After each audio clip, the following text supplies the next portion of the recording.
வணக்கம் உறவுகளே. இன்றைய ஸ்பெஷல் என்னன்னு பார்த்தீங்கன்னா, அம்மா வந்து இதை பாருங்கள், அத்திக்காய் வாங்கிட்டு வந்துருக்குறேன். இந்த அத்திக்காவை முதல்ல இந்த காம்பெல்லாம் எடுத்துகிட்டு க்ளீன் பண்ணிட்டு பொடியாக அரிஞ்சிக்கணும். இது வயிறோட புண்ணுக்கு நல்லதுங்க. குடலுங்கிற பூச்சிங்கெல்லாம் எடுக்கும். ரொம்ப சிறப்பான ஆரோக்கியமான உணவு. வீடியோக்குள்ளே போகலாம் வாங்க. அடுப்பு பற்ற வச்சுக்கலாம். அம்மா இப்போ தான் அடுப்பு பற்ற வைக்க போகிறேன். எவ்வளோ சீக்கிரம் செய்கிறேன்னு பாருங்கள். ஒரு அரை டம்ளர் பருப்பு தான் போட்டுக்கிறேன்.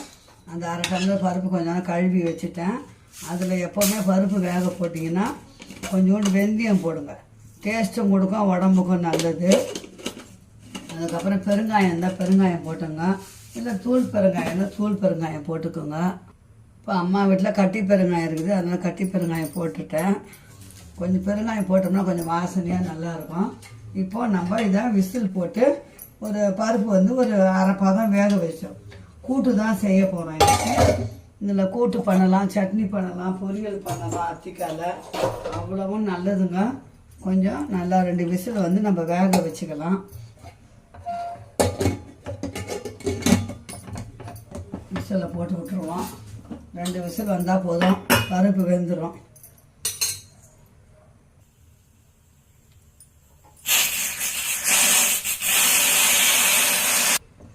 பருப்பு வெந்துச்சா பார்க்கலாம். பார்த்தீங்களா, பருப்பு வந்து அரை பாதம் வெந்துச்சு. இப்போ என்ன பண்ணி திருப்பி அடுப்பை பற்ற வச்சுக்கலாம்.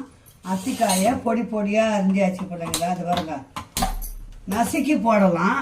நான் நசுக்கி போடலை. அது பாருங்க, பார்த்தீங்களா, நசுக்கி போடலை, அரிஞ்சு தான் போட்டுக்கிறேன். அதில் கொஞ்சம் உப்பும் கொஞ்சம் மஞ்சத்தூளும் போட்டு ஒரு கொதி வரட்டும். அதில் பூச்சி இருக்கும்னு சொல்லுவாங்க. அந்த பூச்சிக்கோசரம் தான் நம்ம வந்து அந்த சுடுதண்ணியில் போடுறது. இப்போ மஞ்சத்தூள் போட்டு நல்லா கொதிக்கிட்டோம். அதுக்கு வந்து நம்ம என்னென்ன போடணுன்றதை பார்த்துக்கலாம். இப்போ இது கூட தேவைப்பட்டால் 2 பச்சை மிளகா போடுங்க. நான் வந்து ஒரு பச்சை மிளகா தான் போட்டுக்கிறேன். சீரகம் போடணும். அது பாருங்க, ஒரு 4 பூண்டு பல் போடுங்க. அவ்வளோதான். சீரகம் மிக்சியில் போட்டு இதை கொஞ்சம் நல்லா அரைச்சிட்டு வரும். சீரகம், பூண்டு, பச்சை மிளகா, தேங்காய், இவ்வளோதான். இதை போய் நல்லா அரைச்சிட்டு வந்துடுவோம். இதை வடிகட்டிக்கலாம். வெந்துச்சு பார்த்தீங்கன்னா இதை வடிகட்டிக்கலாம். வடிகட்டியாச்சு. அதை வந்து இதில் போட்டுக்கலாம்.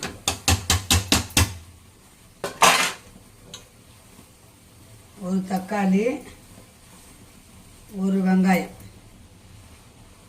தாளிப்புக்கு நாட்டு வெங்காயம் போடலாம். இப்போத்துக்கு இவ்வளோதான். காரம் வந்து நம்ம பச்சை மிளகா போட்டுட்டோம், காரம் தேவையில்லை. இது வந்து அத்திக்காய் கூட்டு. அத்திக்காய் வந்து சரியான மருத்துவ பொருள்.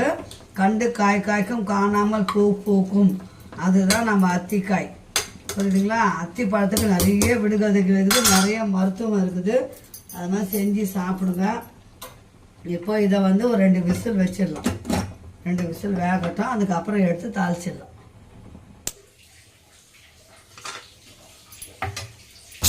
இப்போ 2 விசில் வந்துச்சு. அந்த அத்திக்காய் வந்து வெந்துச்சு. ஆஃப் பண்ணிவிட்டு நம்ம தாளிச்சிக்கலாம்.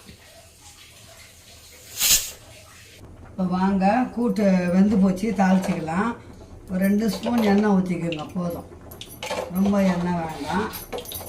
இதுக்கு வந்து வாழைக்காய் வறுத்துக்கலாம், உருளைக்கிழங்கு வறுத்துக்கலாம், எது வேணால் செய்யலாம். டேஸ்ட்டாக இருக்கும் உறவுகளே. இப்போ அம்மா வந்து ஜீரகம் போட்டு நம்ம அரைச்சிட்டோம். அதனால் கடுகு போட்டு மட்டும்தான் தாளிக்க போகிறோம் அம்மா. இப்போ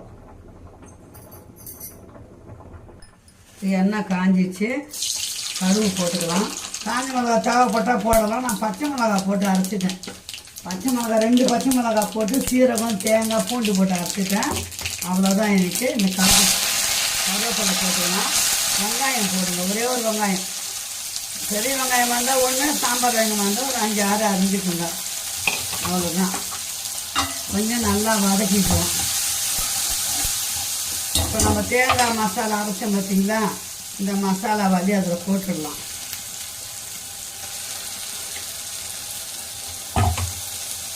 இவ்வளோதான். அம்மா பாருங்கள் எவ்வளோ சீக்கிரம் செய்கிற பாருங்கள். சாதம் வெந்துச்சு.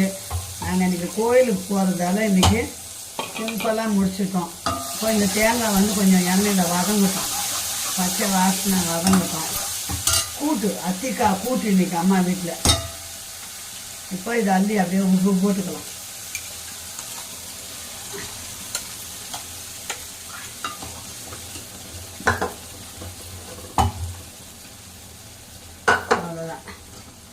இதெல்லாம் மஞ்சள் பொடி தேவைப்பட்டால் மஞ்சள் பொடி போடுங்க.